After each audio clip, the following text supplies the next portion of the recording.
Welcome to the Creative Penn podcast. I'm Joanna Penn, thriller author and creative entrepreneur, bringing you interviews, inspiration and information on writing craft and creative business.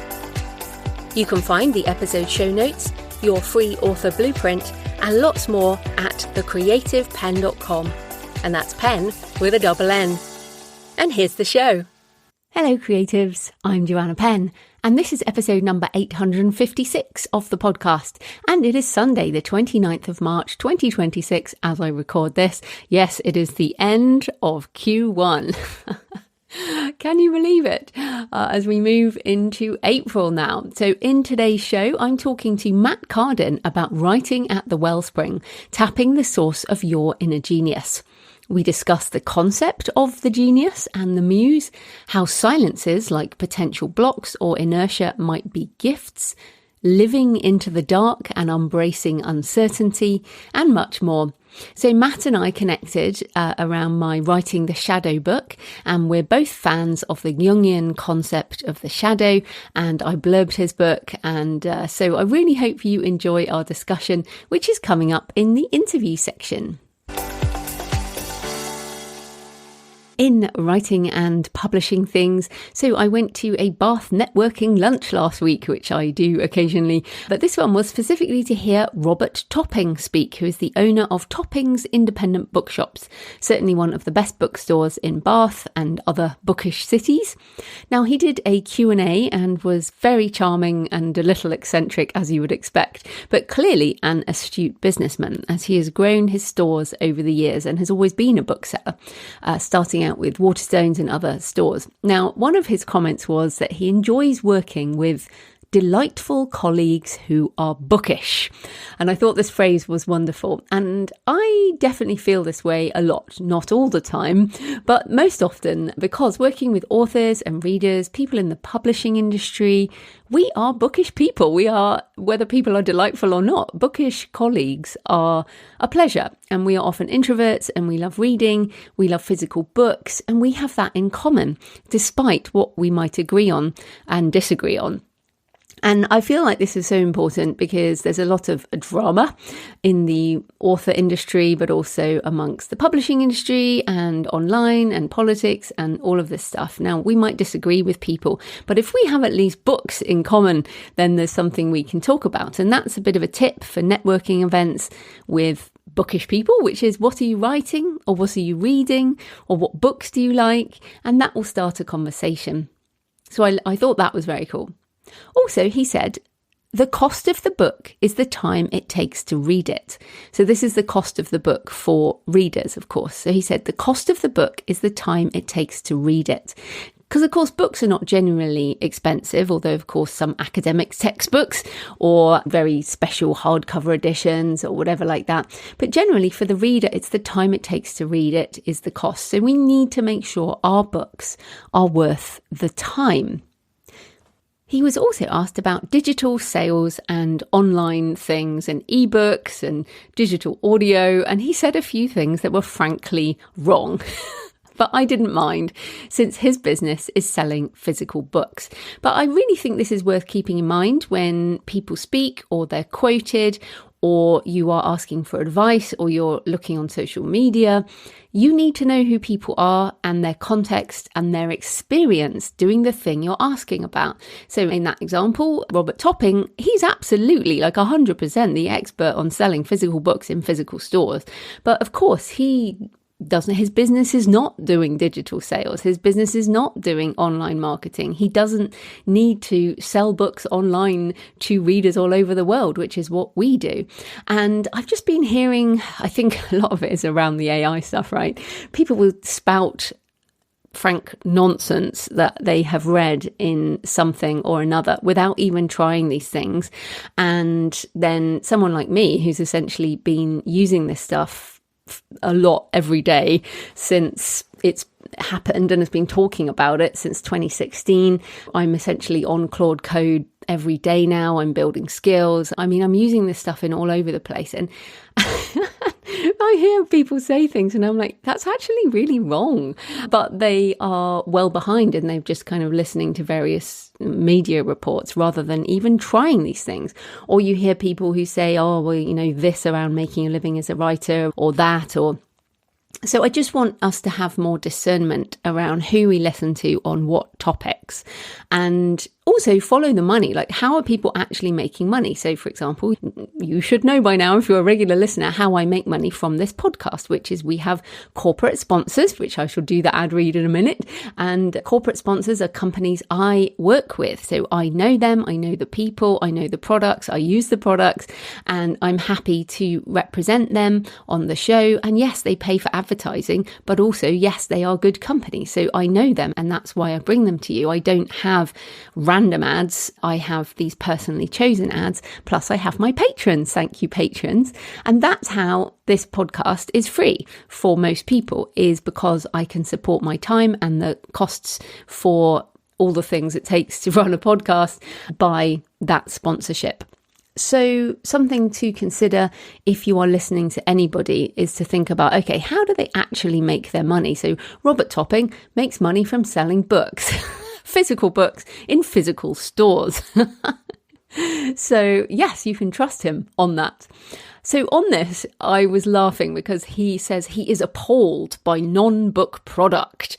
Now that made me laugh. So non-book product, he won't stock games or toys or notebooks or anything else that you might see in other bookshops. Toppings is full of books only. And this also made me laugh because, of course, sometimes authors can get carried away with non-book product. But at the end of the day, we are authors. So that is where we should really be focusing. Then, of course, while Toppings is full of books, it certainly sells books. The danger is obsolescence. So he said the books have to sell. They cannot stay on the bookshelves forever, as there is limited physical space for one, but also regulars come in every week to buy new books and they want to see things change. They want new stock to come in. They want to browse areas that maybe they haven't for a while and find new things. So this is the thing, a physical bookstore has to think about how they actually make their money, and they make their money from books going out the door.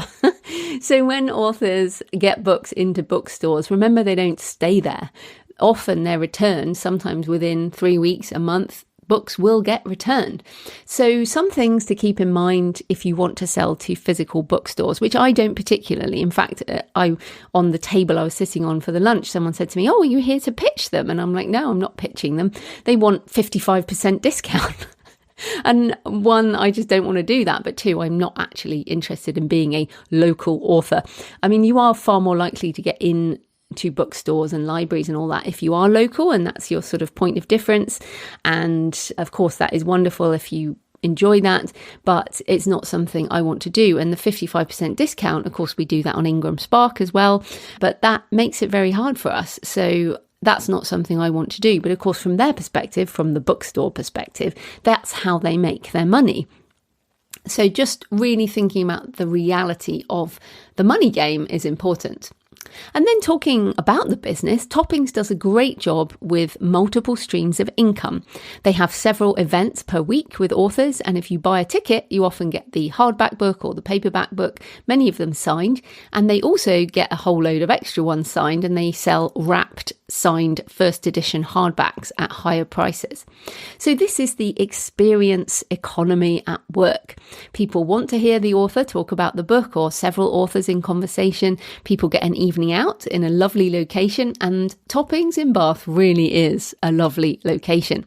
If you have visited it in the past, it is now in a new area from where it was before. It used to be up the hill, and now it is right next to the cathedral and the Roman baths, and it is in this beautiful old Quaker chapel with gorgeous high ceilings and lots of books. And there is a basement full of more books, a very big poetry collection. They have everything. I mean, it's really an excellent bookstore. So that is Toppings in Bath and also in other bookish locations around the UK. And then, of course, physical events and interacting with people in the real world are the ultimate double down on being human in an age of AI, which we all need to do more of. And on the Wish I'd Known Then podcast last week, Jamie and Sarah have an episode on 20 ways authors can signal humanity and build reader trust. Some of the ways include showing your face and using your real voice, even if you hate being seen and heard. It is a good time to be real. And yes, there are AI avatars for video, and yes, there are AI voices. In fact, you'd have heard my own voice clone on the Tips episode a couple of weeks ago, or for my audiobook Fiction, but it's still my voice. But this, of course, is human me. I hope you can tell the difference. I would never do this intro with my voice clone. And of course, if you hear me laugh like this, then it is me. It's not my voice clone, which doesn't laugh at the moment, at least. There's so much I do on the fly when I do the podcast, although of course I do all the prep and I write a lot of this out first, but it is not just narration, as you can probably tell. And any kind of AI voice just narrates what is written. At the moment, again, of course, I'm sure it can do on the cuff, off the cuff stuff in the future. But for now, at least, it is far more as to what has been designed. Although immediately I'm thinking of Notebook LM, where you can interrupt the hosts and they will talk with you on the fly. So yes, if you do the Notebook LM generation of audio interviews and discussions, you can actually interrupt them. But for now, this is not my voice clone. So back to the Wish I'd Known Then episode. Other tips include producing beautiful physical books, which we all love, and many items, signing them, since AI definitely can't sign books yet. And again, even when they do, the AI doing it or the robot doing it, that's not the same. Many businesses that are AI first and doing a lot of digital books are not spending the time and effort on beautiful physical editions. Also, other tips, share your work in progress and talk about it along the way. And I've always done this, not the actual words in progress, I'm never going to do that, but I talk about where I am with my books, the ups and downs, sometimes the very long process that's involved. For example, by the time my Gothic Cathedral book happens, you'll know, long-term listeners will know it's been going for at least 6 or 7 years at this point. But my shadow book took a decade. So yeah, sharing about things along the way, the very human aspects. I mean, anyone who's generating a book with however they want to do it is not going to take a decade. Jamie and Sarah also talk about sharing personal human stories. And if you've listened to their show, you'll know that Jamie has talked a lot about grief and how that has affected her after her sister died, which brings listeners closer. And of course, it's not sharing in any calculated way. It's real human sharing of experience and hoping that helps other people too. Other tips include curating content for readers. And of course, I do this here. And on my fiction email list, where I share what I'm reading fiction-wise, I read fiction every night in bed, so I get through a lot of books. And there are lots more tips over on Wish I'd Known Then podcast, which is a great show. And I know Jamie and Sarah are real, as we've hung out at conferences together for more than a decade now. I also think this double down on being human is also about doing more human things as well. It's not just about doing work things, it's about doing more human things. And I know some people love having AI generate all this stuff. Like, it can do a lot of work for you, whether that's words or social media posts or images or whatever.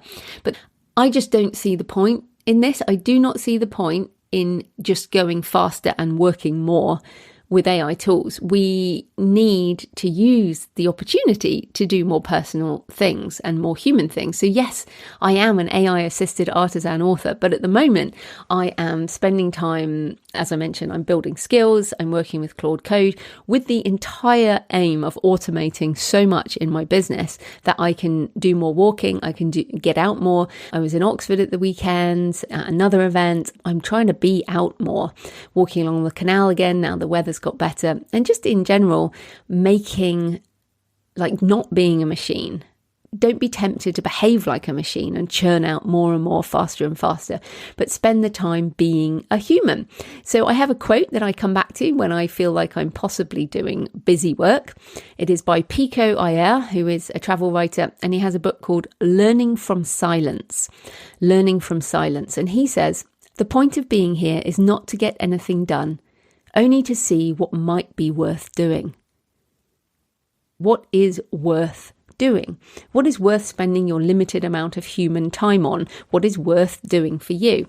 And that is my question for you this week. Feel free to leave a comment or let me know, or email me, joanna@thecreativepenn.com. And one of the areas, of course, that is worth doing is writing and editing. And that is my attempt at a smooth transition into Pro Writing Aid has a spring sale running 1st of April to the 13th of April. So it starts this week, offering 25% off all annual licenses, as well as story editing credits for manuscript analysis, marketability analysis, and virtual beta reader reports. So that is Pro Writing Aid. You can use my link, which helps the show. Yes, I'm an affiliate. thecreativepenn.com/Pro Writing Aid. thecreativepenn.com/Pro Writing Aid. And I use Pro Writing Aid myself. I still think it is fantastic. So in personal news, I'm working hard on my essays for the masters. This week, I have to get these 2 finished. One on theological approaches to assisted suicide and the other on death in modern Orthodox Judaism. I fully intend to finish those this week.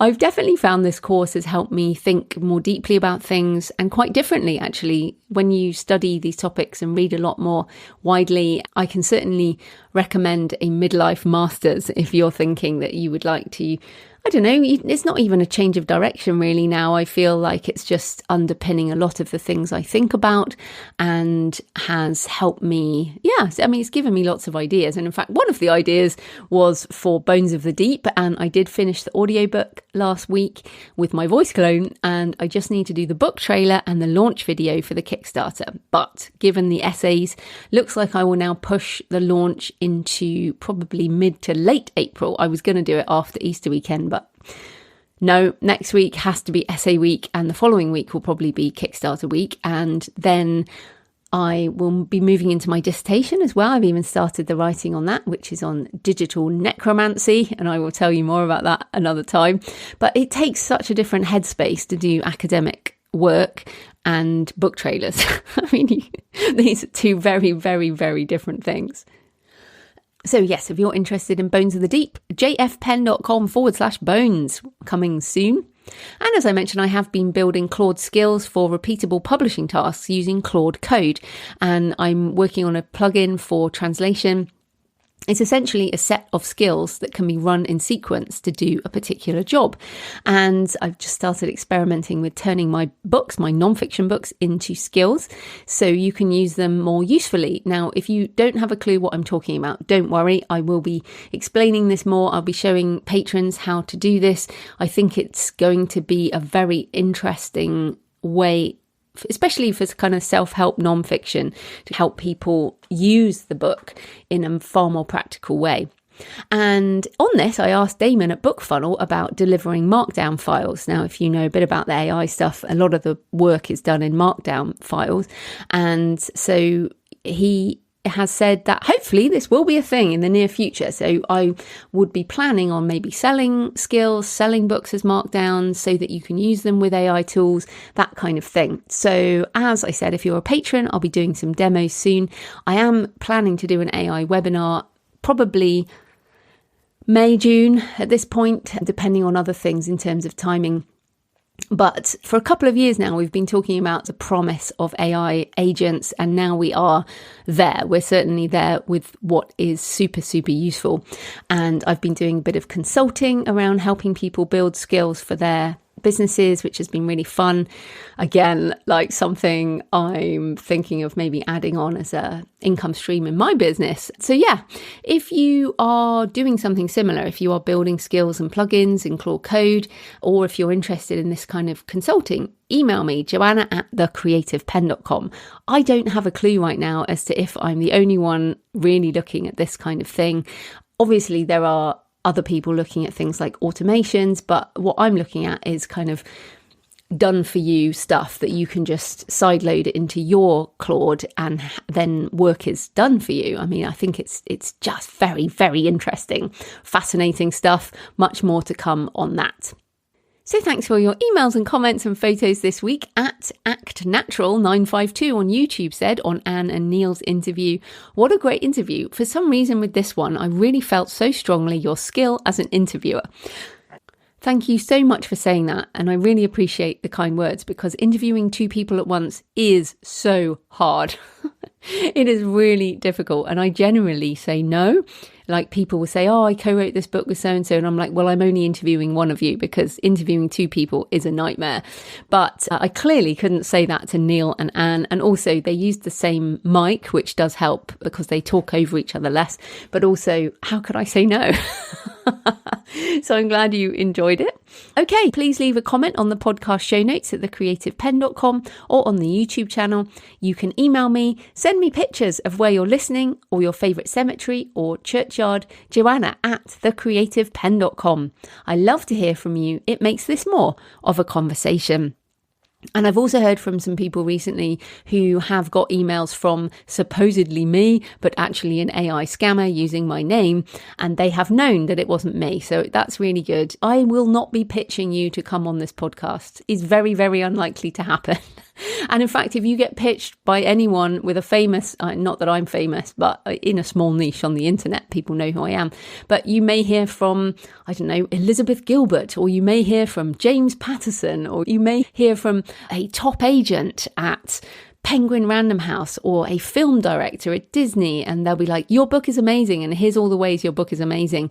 I would love to work with you. And that is very likely to be a scam. I'm so sorry about that. But these things, goodness me, I get probably 10 to 20 a day at the moment of scam emails. So please be very careful out there. And my email is joanna@thecreativepenn.com. So if you do hear from supposedly me, please do email me and ask me if you are concerned, but it is probably not me. Right, so today's show is sponsored by Draft 2 Digital, which I use to publish ebooks wide to stores like Apple Books and Nook, and also library services. I also use it for payment splitting with my co-written book, The Relaxed Author, with Mark Leslie Lefebvre. And payment splitting is super useful if you're co-writing. You don't have to deal with splitting the royalties manually. They also do print. Are you an indie author in need of an easy and efficient print-on-demand service backed by a world-class customer support team? Look no further than Draft to Digital Print, D2D Print. Now, I'll just duck into the ad there and say, customer support. This is the main reason you would use Draft to Digital, in my opinion, around print. If you've used other companies around print and want help, you won't get any. Basically, or it will be much, much harder. Whereas D2D Print do have customer support. With D2D Prints, you can convert an ebook to a print-on-demand file with just a few clicks, turn an ebook cover image into a full wraparound print cover in seconds, choose from dozens of beautiful interior layouts, choose from a variety of industry-standard trim sizes and formatting options, distribute worldwide for your print-on-demand books. You can use free ISBNs. You can order author copies within 32 countries and they will not have the proof stamped on your book. And you can use free change tokens every 90 days to make updates to your published print books. All of this and more with no setup or recurring fees. Print on demand is a game changer for indie authors because while brick and mortar bookstores can't physically stock every book, they can check for the print on demand availability when a customer requests it. If you only publish digital books, you could be missing a huge opportunity to reach more readers. Let's fix that with D2D Print. That's draft2digital.com. This type of corporate sponsorship pays for the hosting, transcription and editing, but my time in creating this show is sponsored by my community at patreon.com/thecreativepenn. Thanks to the 12 new patrons who've joined over the last week, and thanks to everyone who's been supporting for months and years. If you join the community, you get access to all my backlist videos and audio on writing craft, author business, and AI tutorials. Last week, I shared the monthly Q&A extra solo podcast episode where I answer questions on all kinds of things. The Patreon is a monthly subscription, the equivalent of buying me a black coffee a month or a couple of coffees if you're feeling generous. So if you get value from the show and you want more, come on over and join us at patreon.com, patreon.com/The Creative Penn. Right, let's get into the interview. Matt Cardin is the multi-award nominated author of 8 books at the convergence of horror, religion and creativity.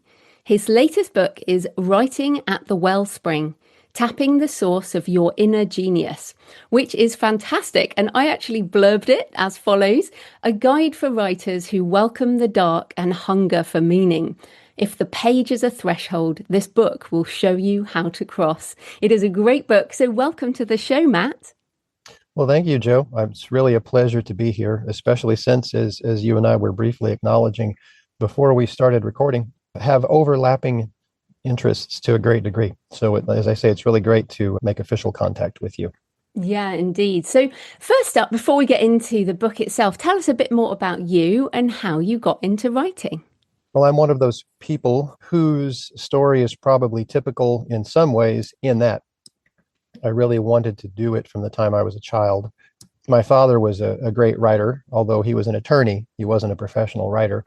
And something about books and reading when I was a child really seriously enchanted me. I was very frustrated when I was so young, and I vividly remember this, that I couldn't read because I loved the books that were read to me, and I craved being able to read them for myself. So as soon as I gained that ability in school, it was off to the races, so to speak. And for some reason, a desire to tell stories myself came along with that. So it really, being a writer, quote unquote, was one of the earliest life desires, job or career desires that I expressed. I was one of those young people really into fantasy, horror, and science fiction. So I was reading a lot of it and trying to emulate it and write a lot of it.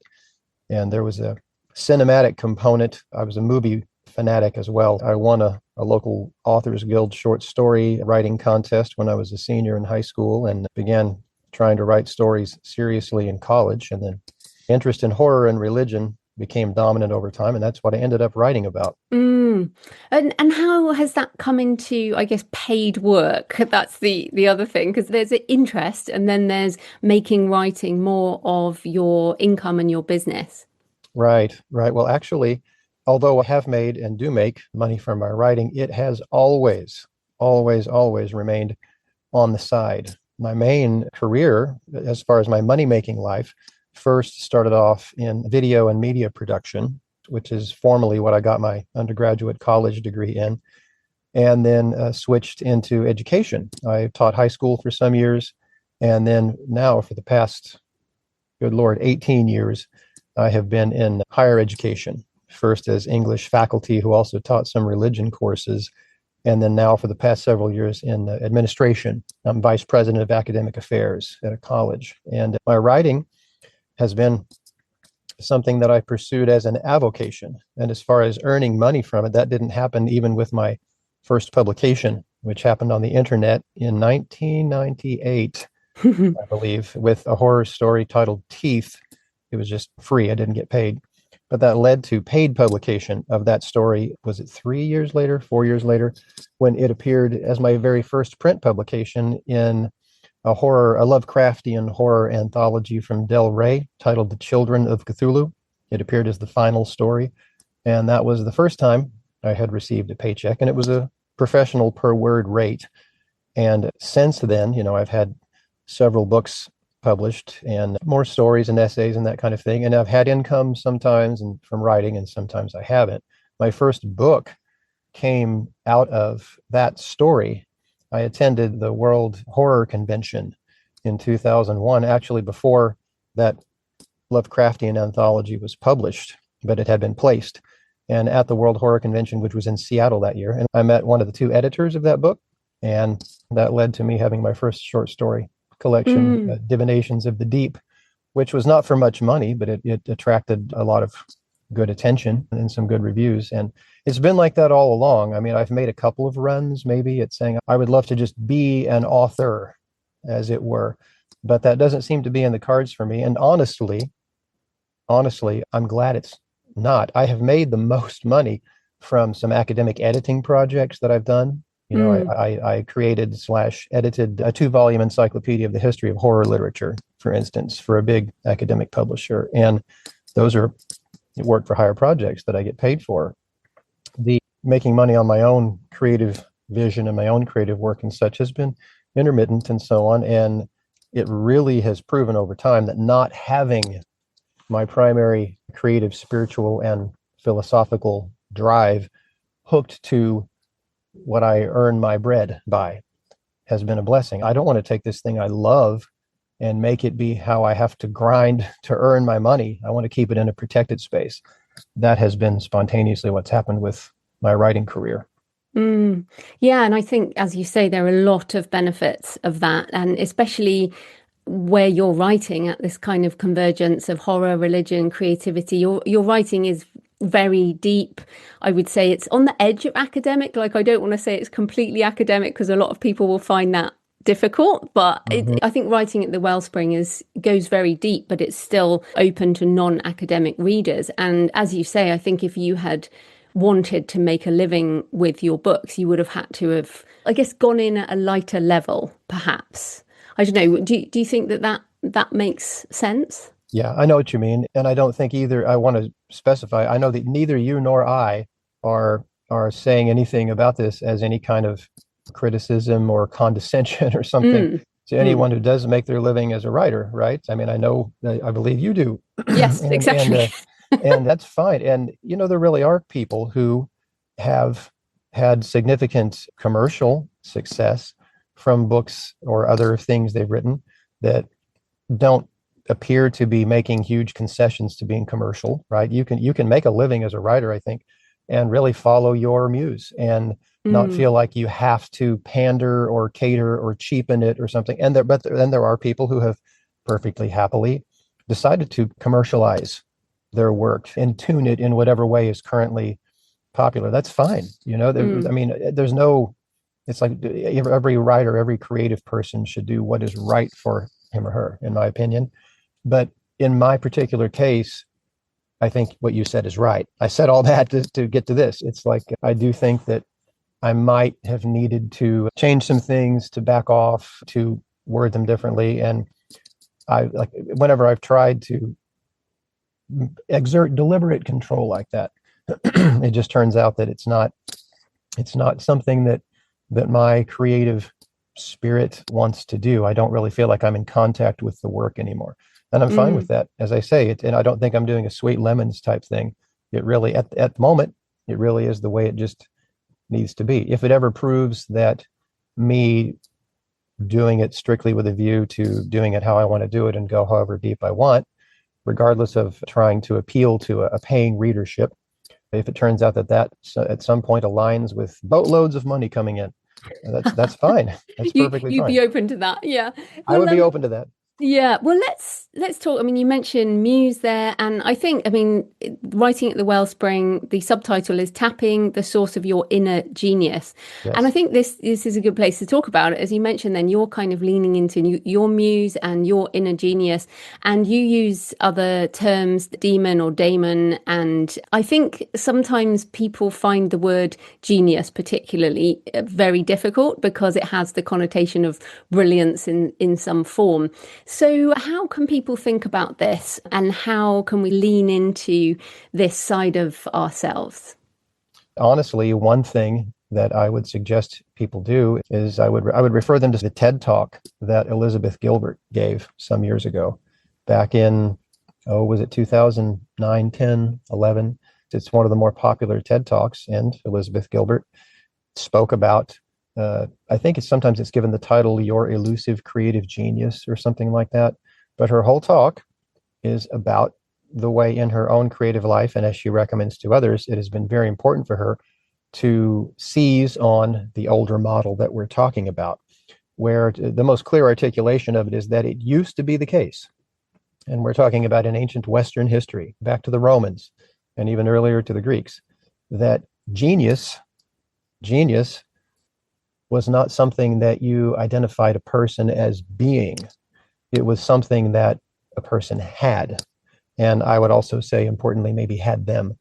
But in ancient Roman culture surrounding art and poetry and that kind of thing, the genius was the spirit that might, say, live in an artist's studio and would provide the same service to that artist, you might say, as the Greek muses provided to someone who was writing epic poetry or history or something like that.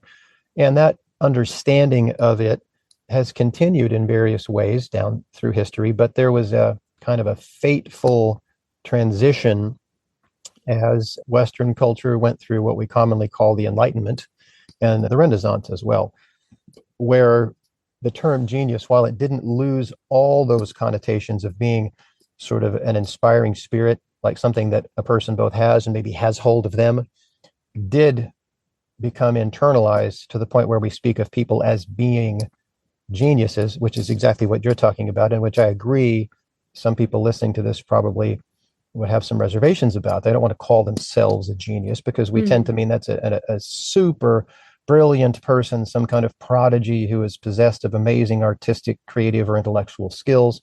Again, that is the result of a cultural, philosophical, psychological, historical transition that occurred several centuries ago.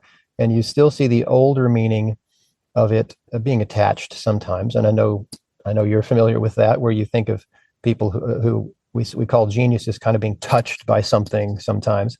Well, the older version, where you think of the genius, which in the way I use it in this book, and also in my first book on creativity, which was titled A Course in Demonic Creativity, the genius is equivalent to the muse, which is equivalent to that other figure that you mentioned, the demon or the daimon.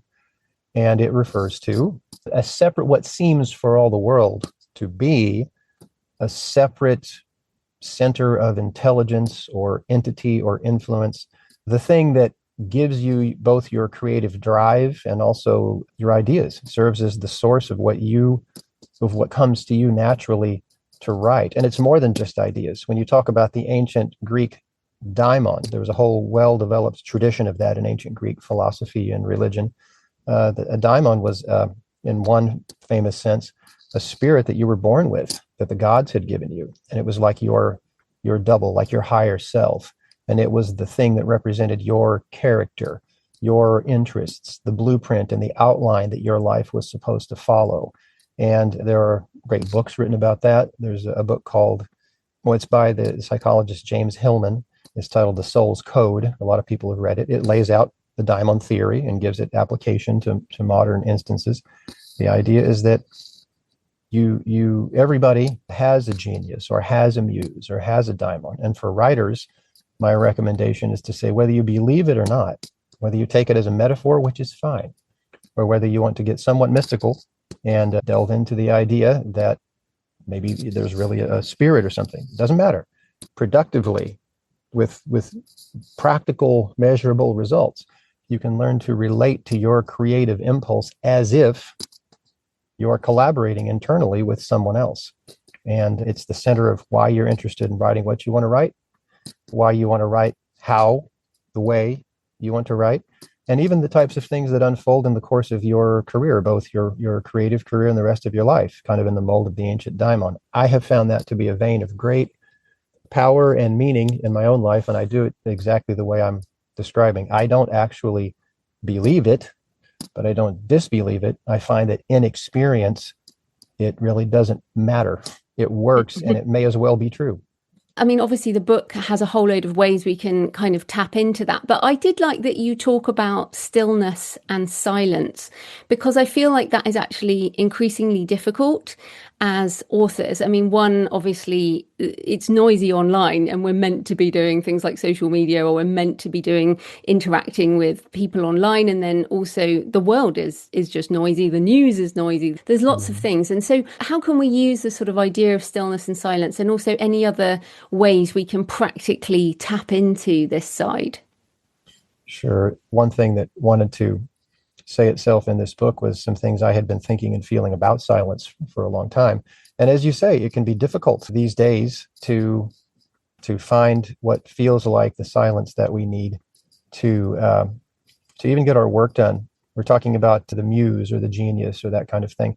How can we even hear it when it seems like the clamor of all the pulls that we have on our outward attention has become truly a cacophony, which we have opted for in many ways by various means through which we engage with social media or other things, but in other ways seems like it's been thrust upon us. What I want to point out that has been of extreme importance to me is that many silences come into our lives as creatives that we resist. It's not just that we can't find the silence in the space that we feel like we need to not drown out our creativity. It's that we have unwanted silences come in, like writer's block, or even if it doesn't feel like a block, just a inertia, just a stasis. I don't know about you, but I have many times found myself grappling with what just for all the world feels like a totally natural, organic sense of wanting to slip into complete inertia, just total stillness. And that feels like it has been in conflict with my creative drive. It's like I have this residual desire and also sort of a sense of duty or something that I really should be writing. You know, maybe I have an idea in mind and I'm just not working on it, or maybe I'm in the middle of a project and I feel like I'm abandoning it, or maybe nothing's coming up, but I feel like it should be, like I'm pushing myself. But there's a division in me where I also just want to leave it alone, whether that means actually just sitting there silently at my writing table or in meditation, or maybe just going about regular daily life and forgetting about trying to fulfill this creative calling. I really think there's a vein of gold to be tapped in the silences that come to all of us, because, as I said, that can be in the middle of daily activity. We have this kind of franticness, some of us, about our creativity. We get wrapped up in it. We feel bound to it. And the thing that so much of the time we want to think is a gift, and we're proud of it and we cherish it and we like our writing, also becomes a burden. This fantasy of just chucking it all, of just saying, I would love to be free of it. It's like a something that's weighing me down. I would love to just kind of, I'm sorry that I roped myself into it. You know, I would love to just kind of sink into complete silence, this sort of meditative thing, or just muteness. Hey, that is valid to hear. That's valid to heed when it comes up. I mean, sometimes we have gotten ourselves into things where we have situations where we have external responsibilities and deadlines, and it's important to try and honor those and not be sort of a bad person, so to speak, on the level of just fulfilling practical obligations. It's also important to recognize you've got silence offering itself to you in all kinds of ways. The more important silence, which is paradoxically the one that we so often resist if we're creative people and feel like we have to be making, the more important silence is not whether or not your outward conditions seem like they're a clamor and they're chaotic and they're distracting and they're full of pressure. It's that inner silence. So I recommend paying attention to when it comes up. And for practical ways, they are endless. Take advantage of early mornings. A lot of people have found great value in getting up earlier than they are used to and making a practice of that, and either just meditating or free writing, maybe using, for example, Julia Cameron's famous practice of morning pages, which has been valuable to me sometimes, or doing things like it's helpful to sometimes like I've said about the muse and the genius and the demon, personify your unconscious mind and maybe write down a dialogue between yourself and your creative spirit, whether about your current project or just about your life and your creativity as a whole. There are various tricks to get in touch with this, for, to use another term, this unconscious part of you. And I really am convinced out of practical personal experience that it's not necessary to have outer silence and outer spaciousness when you can find it within yourself, and you can find it through some of these exercises for getting in alignment with what your creativity wants to do. And you can get in touch with it maybe through paying attention to what you might not recognize as a gift, offering it to yourself. If things go quiet and you think, oh no, I should be doing something, Why not let that be a place where things can germinate? Why not that be the silence that you might not be able to find on the outside? Yeah, and I'm feeling guilty here because, of course, we are producing a podcast episode for people to listen to. And I find personally that one of the places I can find silence is when I walk. So it's not obviously silent outside, but I am definitely guilty of always listening to podcasts, often listening at, very fast speed as well. And sometimes when I go for a walk, I just deliberately do not listen to anything, like don't listen to an audiobook, don't listen to a podcast. And a lot comes up there, and I have my phone with me, and I just find when I get back from those walks and I always just jot down things that come up in my mind, I will have like so many notes of things that have come up in my brain during the walk. And it's really difficult, isn't it? Because I know you also love input. You do a lot of research. As I said, your books have a lot of research in. And so we both like doing the research, but also I definitely find like that has to be balanced with the time for letting it come out again in some form with, as you say, that mental silence. And also you talk about being uncomfortable. And I feel like sometimes that silence can be uncomfortable as well. Yeah, it can be.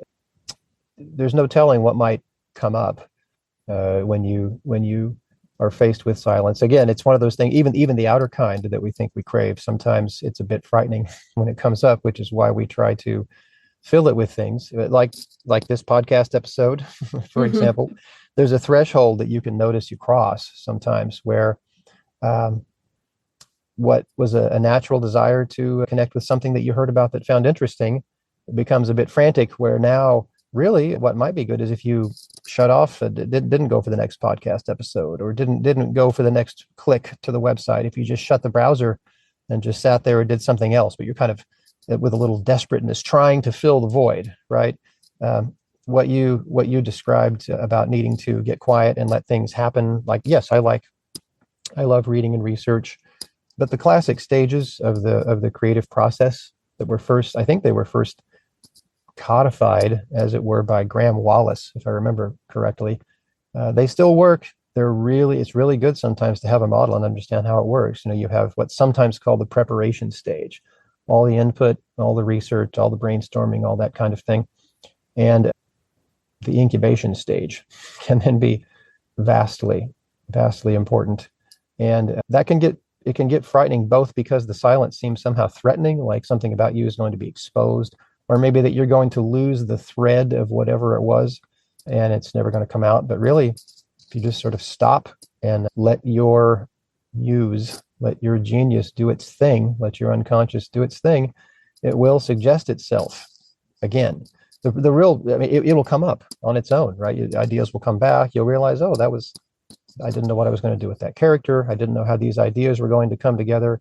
I didn't even know what this idea for a story, a book, or an essay was going to be. It comes back up, and it's with you working with it. It kind of says, it shows what it wanted to be all along. This whole thing about doing the preparation and then allowing it to incubate and germinate and then sprout when it wants to. That still works. Part of the reason that we're scared of the silence is, I'm convinced, because each of us sort of operates as in our psychological selves as a closed system. And it's like we each comprise our own cosmos, so to speak. I know you know that I am, and as you've mentioned, I have worked in horror literature, the literature of cosmic fear, that kind of thing. And in cosmic horror, as laid out by the likes of Lovecraft and others, the basic effect has been analyzed as sort of constituting a disturbance of the universe or something. That's the horror of cosmic horror. Like, the world is sort of transformed into this nightmarish thing in a cosmic horror story where there's sort of a haunting, threatening presence that's out of the ordinary, and it's somehow bound up with the narrator's interior world, and sort of life reveals itself as supernaturally or ontologically something nightmarish. There are some sort of awful forces that are about to erupt all the time. And whether anybody's into cosmic horror or not, I think it's pretty accurate to say that, if you want to look at it this way, we each constitute our own world, our own cosmos. And a lot of the noise that we make, the mental noise and the complications we introduce into our own lives, is trying to, unconsciously, usually, trying to stave off confrontation with the otherness that is outside the barrier of our personal sense of self. The weird thing is that that otherness is actually in us. And in fact, we can approach it in the figure of the demon or the daimon or the muse, So creativity is fraught. You're dealing with something that you might want to think, oh, this is great. It's going to be the source of my ideas. It's going to fulfill my creativity. Well, yeah, but it is frightening to think about the fact of something about yourself being beyond yourself and perhaps being out of your conscious control and somehow guiding your destiny or something like that. A lot of people have trouble getting along with their own unconscious, which is another way to put it. But there's a horror, a fear, a dread effect that comes when we feel like we're out of control. And, we all face that ultimately, like when it comes to our death, for example. There are some spiritual traditions that talk about dying before you die, that being basically the way to enlightenment in those traditions, recognizing and coming to terms with the fact that this thing that is you, that you call yourself, is transitory and is only there by being enclosed within and kind of swamped from without by this thing that is not you, which is sort of this void to which you'll return. In the book, I deal with some of that, and I talk about it from a non-dual spiritual viewpoint, because ultimately, for me, these creative questions have become inseparable from spiritual questions. Yeah, and I obviously, people know about my book, Writing the Shadow, which is how we really connected around this Jungian idea of the shadow and the darkness. And I agree with you. And there's some really interesting things at the juxtaposition of all of these topics, which we could talk about for a long time. Now, I do want to ask you around your idea of living into the dark, because I feel like you do take things beyond just the writing into this kind of more idea of living into it. So maybe talk a bit about that. And obviously synchronicity, which is a Jungian psychology concept. Living into the dark is the thing that forms sort of the overarching ethos or perspective for me of all this. And I got the term from writing into the dark, which actually comes from the American science fiction and fantasy author Dean Wesley Smith. He wrote a book titled Writing into the Dark, and it's subtitled Writing Without an Outline. It's a great book. I recommend it to anyone. And it is about forsaking and foregoing the felt need to outline writing in advance and to trust your creative mind to be able to make up a story in real time that actually draws on the deep nature of storytelling to come out right, and therefore right into the dark, as if you're walking down a road where you have a lantern and you can only see one step ahead. You haven't mapped out the territory. It was a great metaphor. I had already been thinking in that direction about life and about creativity for some time when I first came across that book. And I devoured the book and recognized it described how I had already been writing anyway, which is one reason it was so powerful for me. But then it edged out into a broader understanding for me that I had also been coming up with, that I just ended up calling living into the dark. None of us knows where anything is going. That much is obvious. But living into the dark goes farther than that, to embrace this understanding. I think of this in connection with what so many people, either just personally or because of jobs they have where they're required to think like this. I think of this in terms of the famous 5-year plan that so many of us want to draw up. There's nothing wrong with a 5-year plan or a 10-year plan or a 1-year plan. You can come up with that for practical purposes and try and chart where you're going. But we too often forget that that's just a fantasy exercise. We are not actually thinking into the future, nor are we ever actually thinking into the past. Remembering the past, predicting or projecting the future are both events that are happening right now, in this moment, which is always now. It's no less now than it was when you and I first started this conversation a little bit ago. Those past and future are just projections, mental projections right now. And everything is unfolding in the present in real time, which effectively means what's going to come next is coming out of, we don't know where, it's coming out of darkness. Living into the dark is living with full-on contact with and awareness of and embrace of this fact. We don't know what's coming up. And that encompasses all of life and all of creativity. And that same darkness, if it's helpful for you to take on this emotional tenor, which it is for me, can relate to the darkness of that sort of outer darkness outside the cosmos in cosmic horror fiction, or to some of the rich traditions of darkness, like in Taoism, with the yin is contrasted with yang. Yin is the sort of the dark moon, feminine aspect of things, the receptive source of the universe. This idea of living into the dark, of just accepting that we're all on this journey on a path where we can only see one step ahead, even if that far, has been meaningful to me. It's been meaningful to my creativity. And I kind of recommend it to anybody to whom it appeals. And I feel like it sort of takes a lot of pressure off. I think that's a guiding meta theme for me, is trying to take the pressure off us of trying to control things that can't be controlled, and more step into that flow of understanding what's going to come to me is going to come to me, and my posture toward it, whether I align with it or not, is what's going to determine my experience of it. And you mentioned synchronicity. It's interesting. It's verifiable. And I know a lot of people have verified it for themselves. Maybe some people listening to this have, that it's verifiable that when you really kind of get in tune with this present moment thing and get in tune with your creativity, and you can tell when you're aligned and not, when you feel blocked or when you feel resistance or not, that when these things sort of align on their own, sometimes strange coincidences do happen. Jung talked about synchronicity as an acausal connecting principle, right? That was probably due to the fact that the psyche is not separate from the fabric of the world that gives rise to it, so that we might have subjective things, impressions, fantasies, dreams, whatever, that we rather uncannily see mirrored in objective events.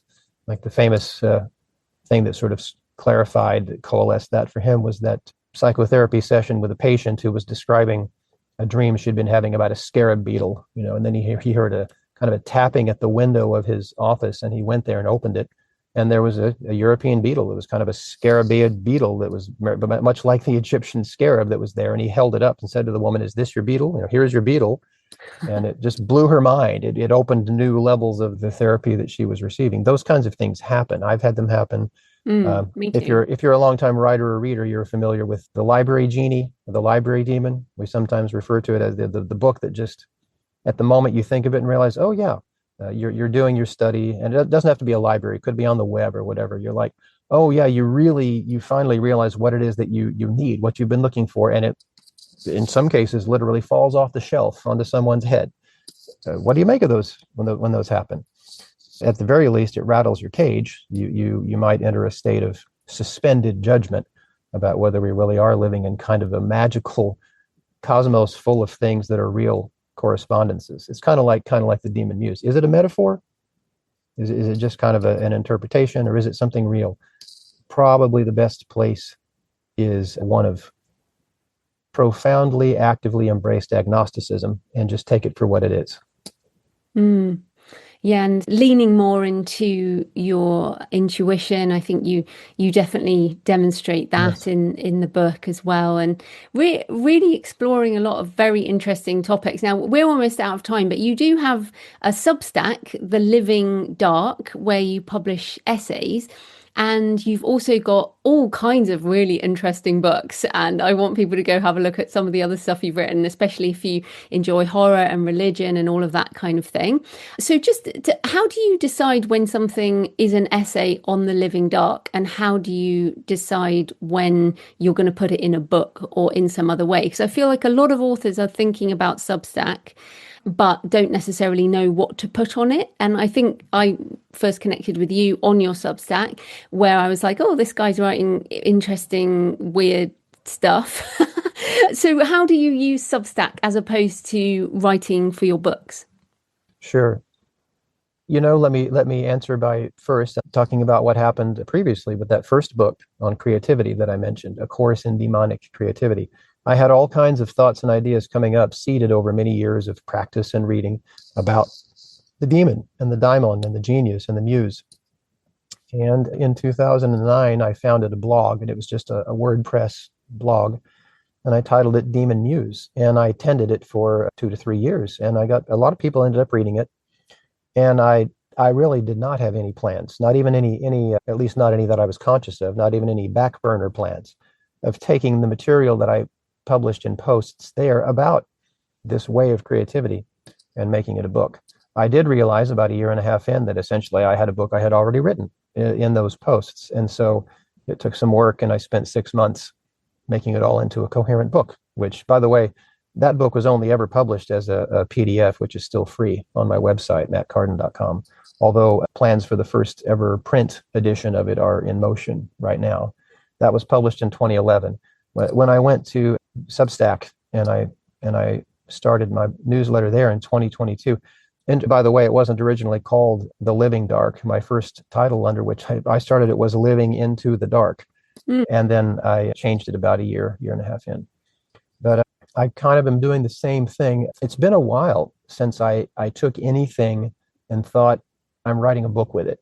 I write what comes to me to write. And you know how Substack Notes is Substack's own social media, right? Kind of like Twitter used to be, or like X kind of is now. It happens all the time that I write things that I just stay in contact with people as a Substack note, some short thing. And then I realize I wanted to say more about that. Or you have what happened just this morning, 3 or 4 hours before you and I were talking. I started writing a Substack note, and it got so long I realized I had something that could be a post to The Living Dark, so I switched over and finished it that way. The book, Writing at the Wellspring, came together after I had written things for a couple of years at The Living Dark and realized that I could trace a path through about a third of the posts that I had ever published there and had the makings of a book. So that plus other material from earlier in my life, there are things from my private journals from years ago in Writing at the Wellspring, plus some new material ended up turning into that book. So I'm not thinking about the difference is what I'm saying. I find writing at my Living Dark newsletter to be a needful and enjoyable creative outlet, partly because I have like some 3,800 readers now, and it feels good to be in contact with them and to have that audience and to know that there's that eye on what I'm writing. And partly because I just have the freedom to work it out to my satisfaction and publish it there. Then I already can see, and I'm already halfway forming another book that will be of a different focus to come from things that I have published there. So for me, there's an organic relationship between Substack writing or any kind of blogging writing and the writing of books. And I think that's something, if people haven't thought about that, they might want to consider it. If you have one already, or if you're thinking of starting a blog on Substack or anywhere else, maybe you have things that can guide you to a book that already exists and you just haven't realized it. So where can people find you and your books and everything you do online? Well, the Living Dark that we're talking about is at www.livingdark.net. And it does require the 3 W's at the beginning to get there. And then my author website is mattcardin.com. And you can go to the books page there to get a link to all the books I've published and read about them. Great. Well, thanks so much for your time, Matt. That was fantastic. Thank you, Joe. I really appreciate the invitation. So I hope you enjoyed the interview with Matt, and I'd love to know what you think and what resonated either from the interview or from the introduction. So please leave a comment on the podcast show notes at thecreativepenn.com or on the YouTube channel, or email me, joanna@thecreativepenn.com. And please send me pictures of where you're listening or your favourite cemetery or churchyard. Next Monday, I'm going to share editing tips for self-editing, working with an editor, and editing for audio, since this is an area that keeps coming up. In the meantime, happy writing, and I'll see you next time. Thanks for listening today. I hope you found it helpful. You can find the backlist episodes and show notes at thecreativepenn.com/podcast. And you can get your free author blueprint at thecreativepenn.com/blueprint. If you'd like to connect, you can find me on Facebook and X at The Creative Penn, or on Instagram and Facebook at JFPennAuthor. Happy writing, and I'll see you next time.